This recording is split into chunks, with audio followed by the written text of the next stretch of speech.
Yes, that's right. When you hear that music, you know you're in for a treat because it's another week of the Rec Poker Podcast Forums Edition. I'm your host, Jim Reed, sound cue nailer extraordinaire and member of the Wrecking Crew here at Rec Poker. I'm Bluff Serini in the home games, and you can learn more about me by going to rec.poker/crew. Or you can learn about the rest of the Wrecking Crew, or you could just listen up right now because I'm going to introduce them, and then you can learn more about them in real time. Crew, please save me. Tell the Rec Poker Nation something about yourself. I'm Chris Jones. I'm 5x5 on PokerStars and Twitter. I'm John Somsky, and I'm Poker Geek MN everywhere. I'm Kim Kilroy. I'm Fergie56 on Stars and Pet everywhere else. And I'd like to thank Running Aces Hotel, Racetrack, and Casino, and of course, website AMP for making this possible every week. I have the best job in the world. Every week I hang out with this gang. We're playing in the nightly Rec Poker home game where we try and steal each other's chips and earn one of these fantastic Rec Poker pins, whether it has an asterisk or not, John. And of course, just like every week, we're going to take a post from the Rec.Poker forums and bring it here on the show to talk about. So this week, we're taking a post by Dan W. Dan W. is a premium member who's gotten into poker relatively recently. They say here in the post, they're a new ACR player and a new MTT player in the last year, and wondering how to approach a certain spot based on their knowledge of the player pool and MTTs. It's a fairly common situation that we all hate to find ourselves in, where we have king pre-flop. So obviously we're entitled to the hand. We're supposed to win the hand, but luck gets in the way and throws an ace out on the flop, and that makes us feel uncomfortable. And it's kind of hard to proceed in a value sense in that way. So why don't I take us a little bit through the action here, and then we can sort of talk about it as a group. Basically, we are 20th of 35 left in a 6K guaranteed ACR tournament.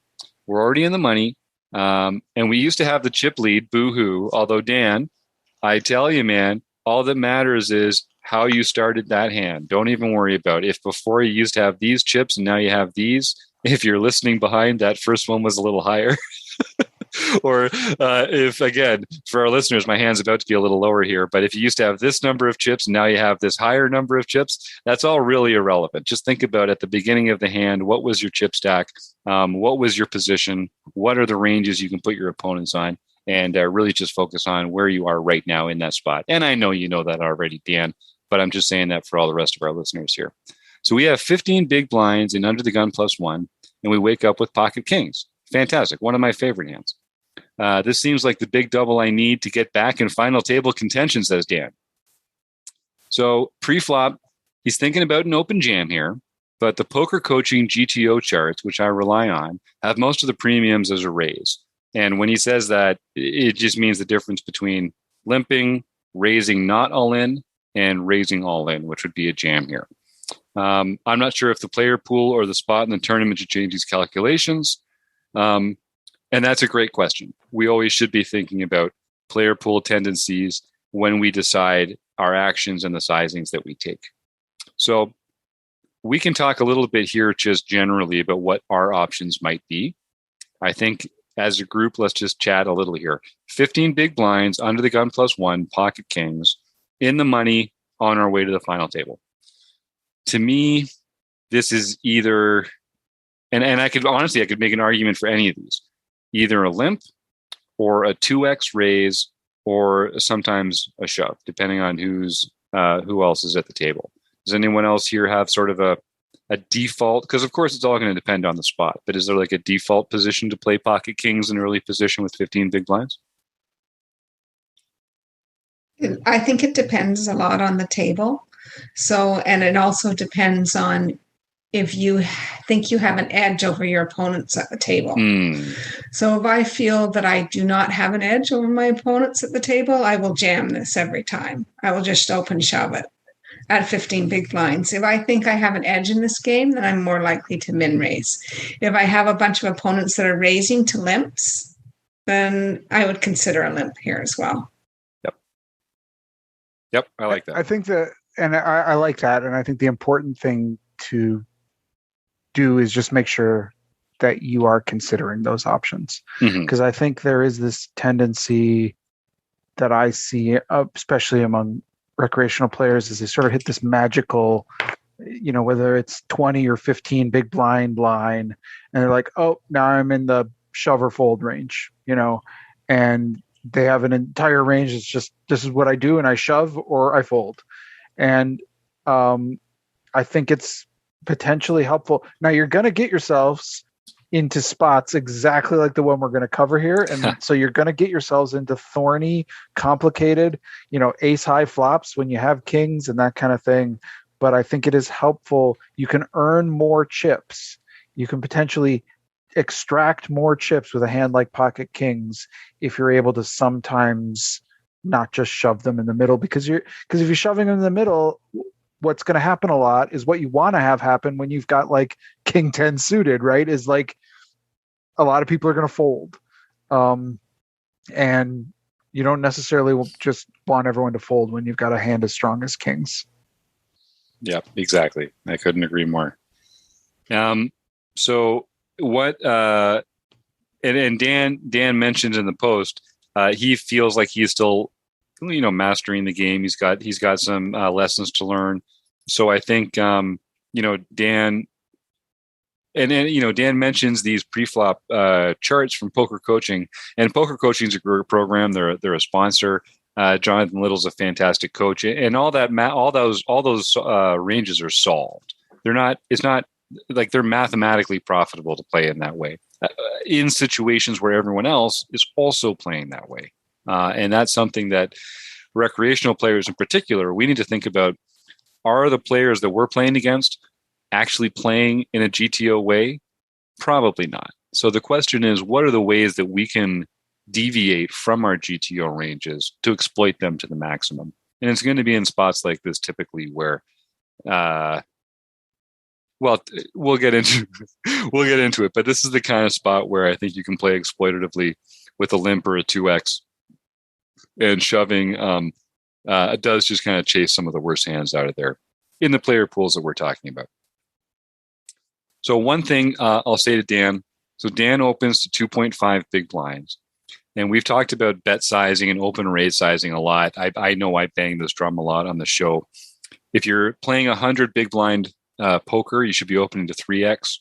If you get down to 50, 40 big blinds, opening to 2.5 is perfectly helpful. It's great. You still get to leverage your opponent's entire stack, but you don't have to lose as much when you're folding pre-flop. By the time you get down to 25, 30, 25, 20 big blinds, you should really be down to like 2.2, 2.1 big blinds. And when you're in this kind of territory, I would be only opening to 2x with any of my opens. I'd either be limping or opening to 2x or shoving. 2.5 big blinds, it sounds like not a big deal, but 2.5 big blinds is just objectively, I think it's just the wrong size to use here with my entire range. Maybe it's not actually that bad a size to use with pocket kings, but I'd rather just be playing my entire range as a 2x open here. Does anyone else have like thresholds where they like to deviate from 2.5 to 2.25 or 2.0? Is there like a number of big blinds that stand out to you in that way? I'm down to 2.2, sometimes 2.3, under 50. Yeah. And then probably under 30, 25 to 30, I'm down to 2. Yeah. To the min raise. Yeah. Yeah, I play a 2.1 sometimes in that sort of like 18 to 30 range, but it's mostly 2x by the time I'm done that for. I would say 50 to 100, I'm 2.5, and over 100, I might go to 3. Cool. So as played, yeah, Dan, I think you can save yourself an extra half big blind there, which when you have 15 big blinds, 1/30 of your stack isn't nothing to just keep in your pocket. So we get a call from the big blind with a stack of 17 big blinds, so they slightly cover us. We have 28 players, 28 hands on this player, not much to go by, but they're playing a 18-11, and so we could assume that they're relatively tagged, but it's just not really enough to go off at this point. So we can't really make any assumptions. The flop comes 8 of diamonds, ace of spades, 4 of clubs. And as Dan says in the post, not what we wanted. The big blind checks, which we expect them to do with virtually their entire range at this point. Is this a flop that we want to be c-betting in this exact spot? Does anyone have a take on this? Chris, you look like you've got some wisdom to share. I really like a check back here. This is in the post it talks about, well, I think it caps my range, but one of the things to really think about is I don't think it does. And I think we should be capable of checking back ace X here quite frequently. I think this is a board we should be checking quite frequently, simply because we're so short. And when we are this short, it's not that hard to get stacks in. So c-bets become, for me, they become less frequent. They become more powerful. They become usually smaller, and they become less frequent because there's no reason that we can't. And the only reason I'm going to c-bet is on boards that are far more dynamic or need far more protection. My hand or my range needs far more protection. On this board, ace high is going to remain likely the best hand on the turn. We're either ahead or behind right now, and not much is going to change that except a king. Mm-hmm. So I really like, and I can be convinced otherwise, but I really like for the two factors, because we're short and because this is a board that is not going to change very much. I like a check back. I like sorry, go ahead, John. Well, I was just going to say with this particular, so being at 15 blinds and not shoving in today's poker means that that's not the normal position to take.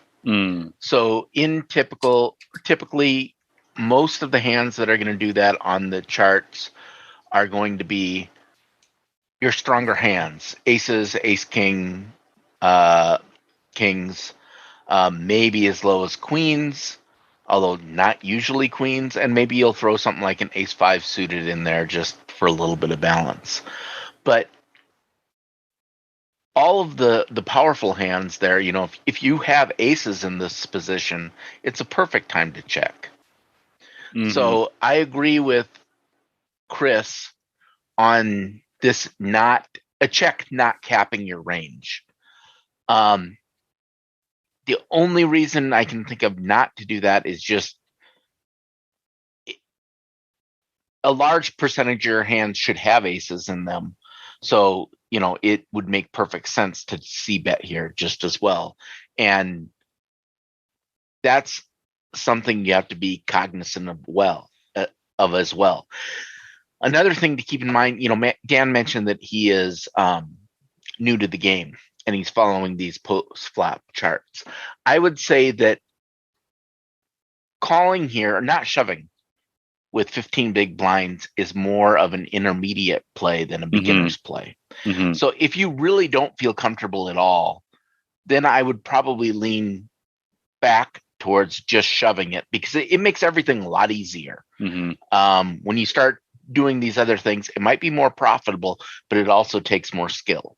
So now at some point in time, you have to start trying and trying new things and expanding your abilities. So this is a perfect opportunity to do so.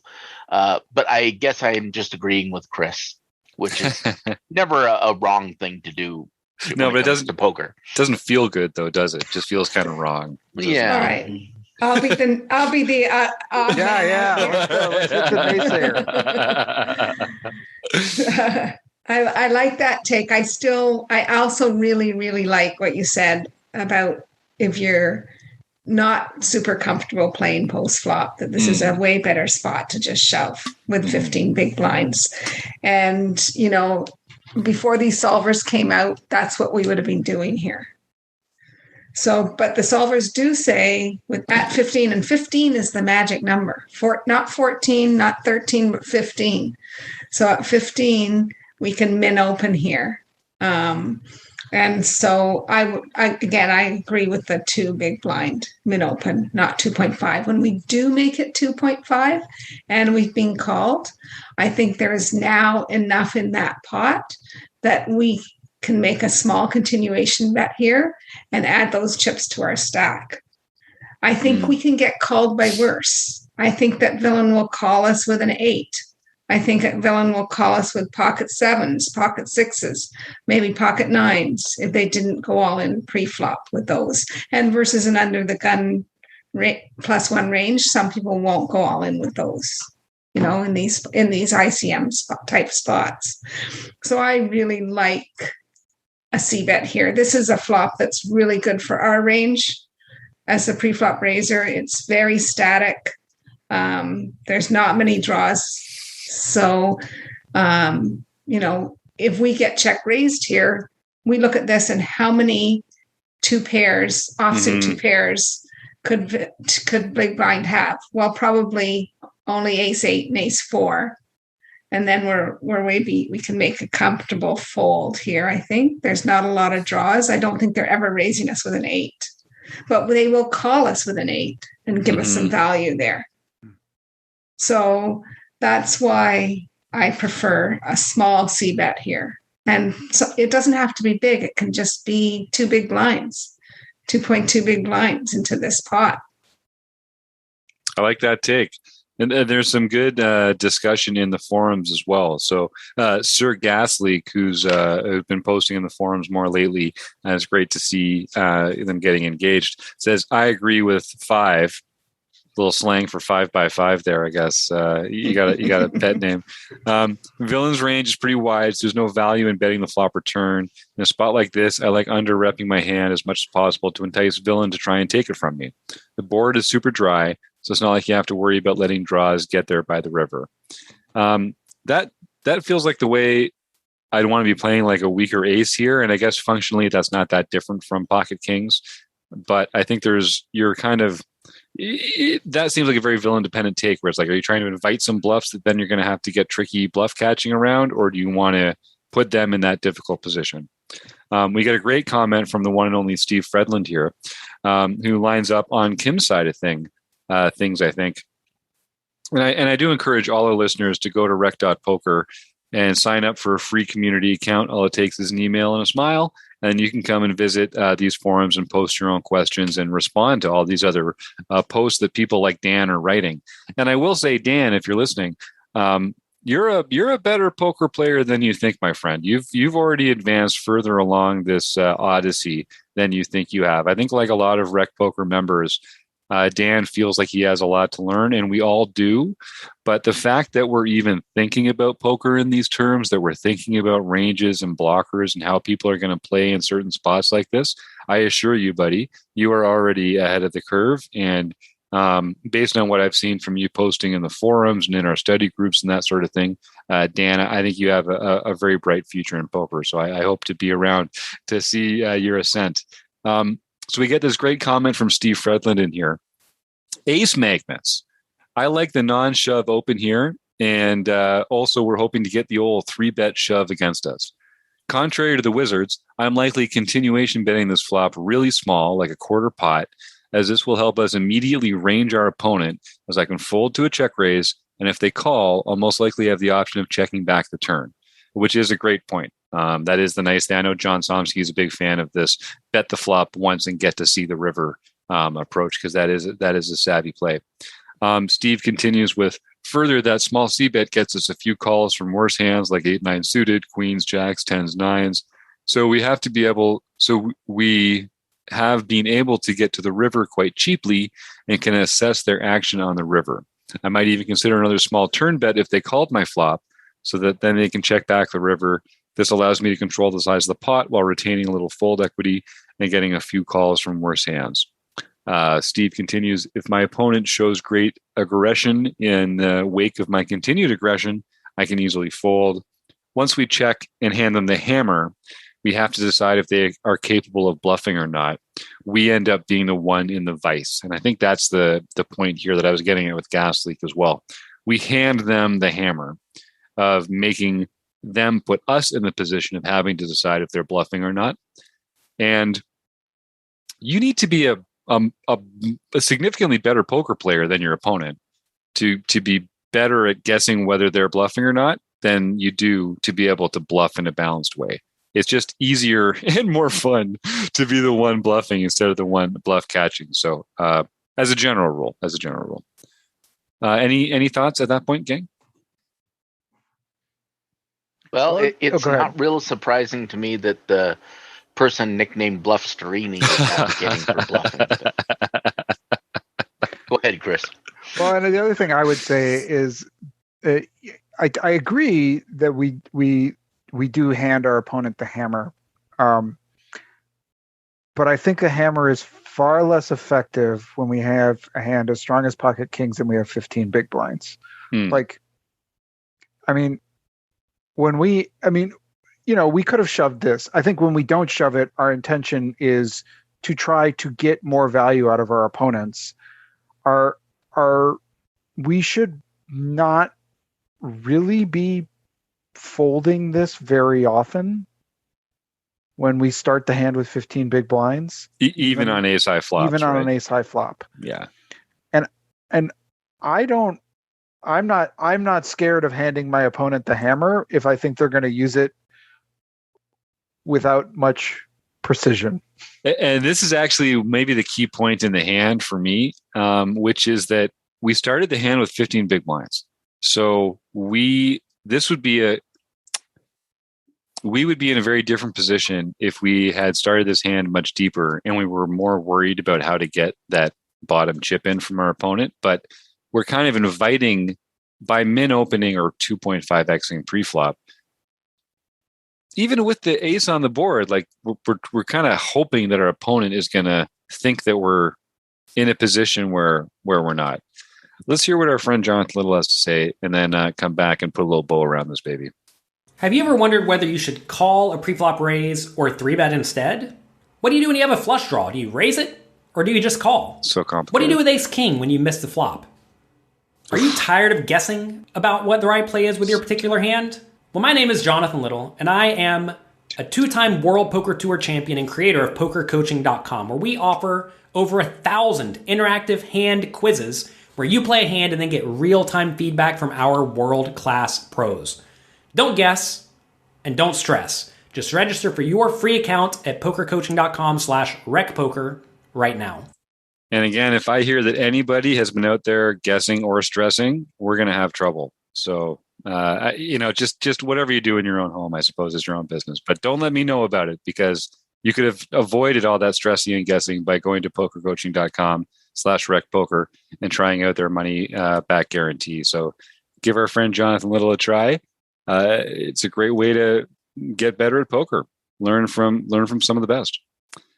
So we were talking before our break here about how stack size is super important here. And when we elected not to shove preflop, one of the goals was to get the rest of the chips in from a weaker hand post-flop. It would be great if there wasn't an ace involved here. It would be great if there wasn't an ace, but there is an ace. And that means that a part of their range that wasn't beating you before is now beating you. How do we maximize our ability to get the rest of the range to put chips in while not feeling bad about the times that the part of the range that has an ace in it also gets the chips in? How do you guys deal with that? Because I think we're sort of in this position now. The question now is, with such a low SPR, how do we get the worst part of their range also in the pot? And this is like Kim mentioned. If we see bet here, we're going to get eights to call us, and maybe we're going to get like pocket sevens and pocket sixes to call us. And I agree. Like those hands, but what I am really interested in checking this flop is Unfortunately, we don't get this in this hand, but I'm really interested in a 9-10 Jack Queen. Well, I'm really interested in a king, but that actually probably wouldn't help us all that much. But a 9-10 Jack Queen coming on this flop on the turn, I think would be lovely. I would be very excited to see that, because I think we can start to. What we want our opponent to have is a hand that they think is better than ours, but isn't. And we want to at least be able to get value from them. So we are going to get value from those 8s. We might get value from some of those pocket pairs that didn't shove, but probably are a lot of them are shoving pre-flop. But there might still be some of those really low pocket pairs that didn't shove that are now starting to think like maybe my hand's okay. But I want to get a few more of those. So that's why I like to check on the flop. And then, potentially leading turns betting turns after we're checked to, because we're in position when we get some of those kinds of cards. Mm-hmm. And that's actually the way this hand plays out. So our hero Dan does check behind on the flop, the 8 ace 4 rainbow flop. And the turn comes the 2 of hearts, which brings a complete rainbow. Now that's diamonds, spades, clubs, hearts. And what happens is we get a check from the big blind. And in Dan's words, I decide now is the time to c-bet and throw out a bet of 1.5 big blinds into the pot of 6.34 big blinds. And so this is commonly referred to as a delayed c-bet. It's a perfectly valid tactic. Sometimes you choose to just keep your opponents, to weaken your own range by not c-betting and to put that delayed c-bet out here. Usually it's sort of a board texture based decision, whether to c-bet the flop or the turn. When the turn comes the 2, how do you guys feel about the lead here? I know this is basically what Chris is kind of advocating for in some turn situations. What do we think about the lead here, or the bet here? I like it when it's checked to again. I'd like it a little bit larger sizing, like closer to a third, like at least 2 big blinds, I would say, into this pot, because I think this can be read as weakness here when it's so small. Like you're just trying to make one little stab, and you might get bluff raised here.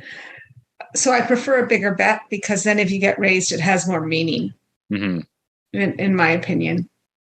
Yeah. How do you guys work with that? Because I sometimes feel like I make exploitatively small bets so that I can fold to raises. But then when they raise me, I'm like, oh, but they're doing that so wide because I made that bet so small. They could be doing that with anything. I should continue. And I kind of get myself into a hole with that. Is there just just sticking to the plan and using discipline? Oh God, I hate it when that's the answer. Using discipline is such a boring answer in poker. But I think you're right. And I think you can kind of use sizing to your advantage in that way. And again, we talked about this last week. Occasionally, you're going to get bluff raised, and you're going to fold the better hand, or however it goes. But the fact that we're picking spots where there aren't enough natural bluff candidates on this board to make that a big enough part of their range for you to worry about it. Just treat it as it's a value range, and then you can sort of make some exploitative folds there. Right. I think that's true. I think that when you get raised on this sort of a board where there's not a lot of draws in here. Yeah. That he's really, you can say what it says here, but it says, Dan says, it felt to me like this guy is saying, hey, it doesn't seem like you have an ace, but I'm going to act like I do.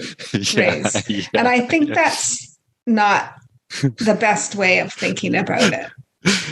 He's putting what he wants the villain to be thinking into his thought process instead of what the villain actually. You'd call people turn honest for the most part. And I mean, the big blind could easily have 3-5 here, could easily have pocket twos here, could easily have 4 deuce, could easily have an ace and now has hit 2 pair. Yep. Because, Yeah, it's true. And I think that's one thing that as recreational players, we all need to do a better job of is visualizing our opponent's entire range in that spot. All the hands that they could have continued with to that point. How do all those combos respond to the action?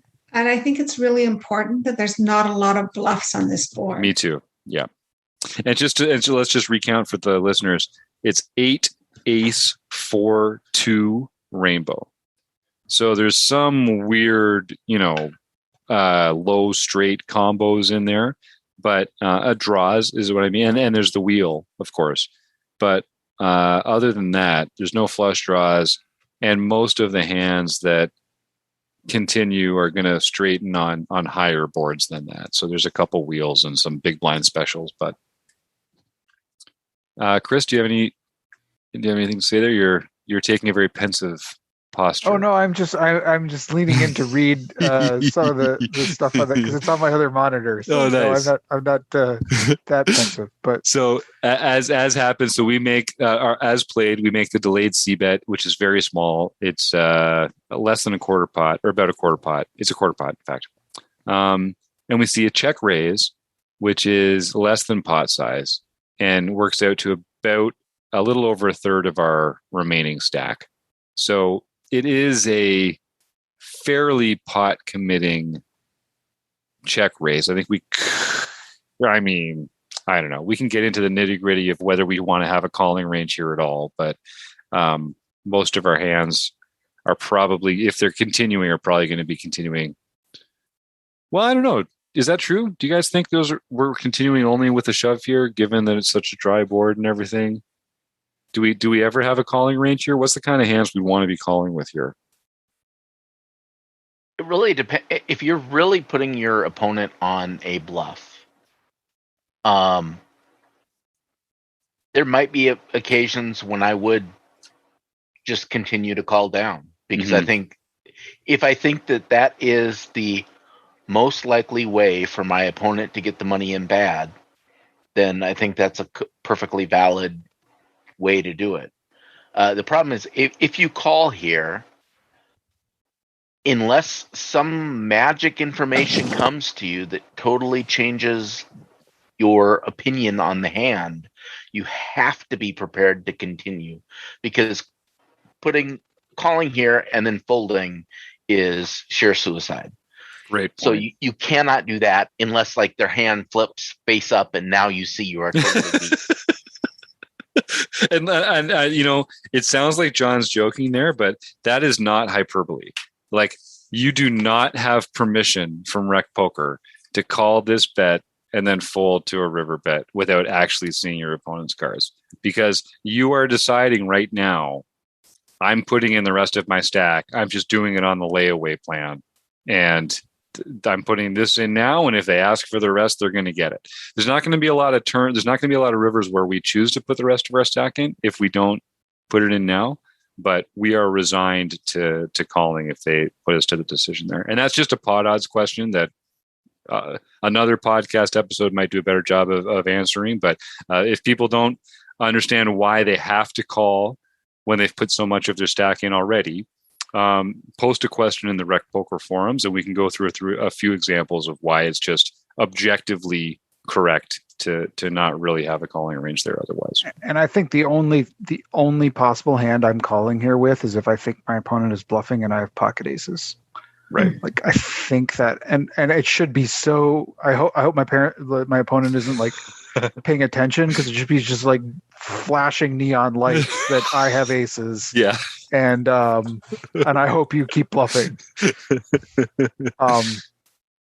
I don't know. I mean, I think because like, what are we hoping to accomplish? I think we have to either fold or shove here, really. I was going to say aces as well would be the only hands, because if they just hit a set with their pocket twos or something like that, they're going to They're not going to ever get away from that. So there's no point. We don't need to fast play it. We can just let them. Yep. All right. Well, we get, so Dan W does put a final comment in here. Hi, everyone. Thanks for the thoughts. Sounds like people like the pre-flop raise, maybe as a min raise rather than a jam. And he did end up folding, and I think that's probably the right play there, given the action as it's laid out. I think, as Kim said earlier, if that bet on the turn was a little bigger, just a little bigger, then you could fold with either even greater confidence. But it feels like a pretty confident fold, to be honest with you. I don't see a lot of natural bluffs there, so that feels like a value range you can kind of get away with. There's some other great points in here. So Dan's been really good about posting screenshots of his Flopzilla ranges and his Equilab ranges. And Equilab is a totally free software. I say this all the time. Go to pokerstrategy.com and download Equilab. It's a fantastic way to start working with ranges yourself and learning how to use that part of your brain and the programs. It'll make you a better poker player. But he makes, and it's using tools like Equilab to let you realize how important the equity distributions can be. This line at the end here, he says, if we check back and take all but our aces and ace king out of ranges traps, the 2 on the turn narrows our range advantage, but we're still ahead 52-48 because they're so wide. However, if we bet small with our entire range and fold out their garbage, the 2 on the turn actually gives them a 57-43 range advantage. Dan says, this was shocking to me, as I perceived it as a total brick that shouldn't change much. However, it does give them some 2-pair combos and a bunch of gut shots if they're calling with all the low connected stuff. And then there's a screenshot of the different Equilab screenshots that have the different ranges broken out there. So it's a great hand because it gets at a bunch of these spots that we sort of make us feel uncomfortable as players. And I like this notion of having a nuanced approach when you have fewer than 20 big blinds, because I think Chris said right off the top, that's kind of a weak spot for a lot of players where we just get a little shove happy. And there is some spot for nuance there. So, any other final thoughts on this hand? All right. Well, I'd really like to thank Dan W. for putting that together, and Sir Gas Leak for his excellent post in the forum, Steve Fredland as well for contributing, of course, Chris Jones, Kim Kilroy, John Somsky, and our listeners. Thanks, Rec Poker Nation.